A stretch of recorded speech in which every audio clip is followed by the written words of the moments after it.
Давай, ребята, активнее, давайте. Перед забегом казанские суворовцы, как и положено, разогревают мышцы. К эстафете они готовились основательно, тренировались несколько раз в неделю. Савелий Павлов легкой атлетикой занимается уже 4-й год. Настроен только на победу. У нас было 2 команды, первое и второе место мы заняли.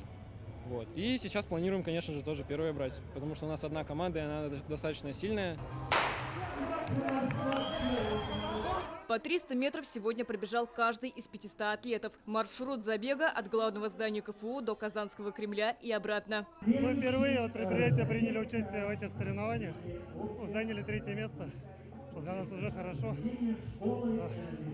Потихоньку, благодаря этим соревнованиям, идет привлечение ребят к спорту, к активному образу жизни. Ежегодно участвуем в этом забеге. Получаем большое удовольствие, заряд эмоций. Регулярно занимаемся бегом. Благо у нас есть все условия в городе. Здесь уж 5-й год. Каждый раз занимаем места. В прошлом году у нас 1-е место было.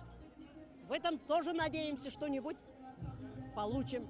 Эстафета на призы газеты «Республика Татарстан» объединила спортсменов разных поколений. Бегали школьники и студенты, ветераны и госслужащие, дети. Легендарная эстафета впервые стартовала в разгар Великой Отечественной войны 1 ноября 1942 года. Тогда у участника предстояло преодолеть дистанцию протяженностью более 5 километров в полном боевом снаряжении, с винтовкой в руках и в противогазе. Участники, которые лучше всех проходили это испытание, сразу же отправлялись на фронт. Отечеству нужны крепкие духом и телом ребята, и эстафета, она дает такую возможность. За 81-летнюю историю эстафета успела стать настоящей путевкой в мир большого спорта. Эта эстафета стала школой для многих великих спортсменов, олимпийских чемпионов. Лилии Нурудиновой, Галкиной, Самитовой, так сказать, призеры были Елена Мигунова, Денис Капустин.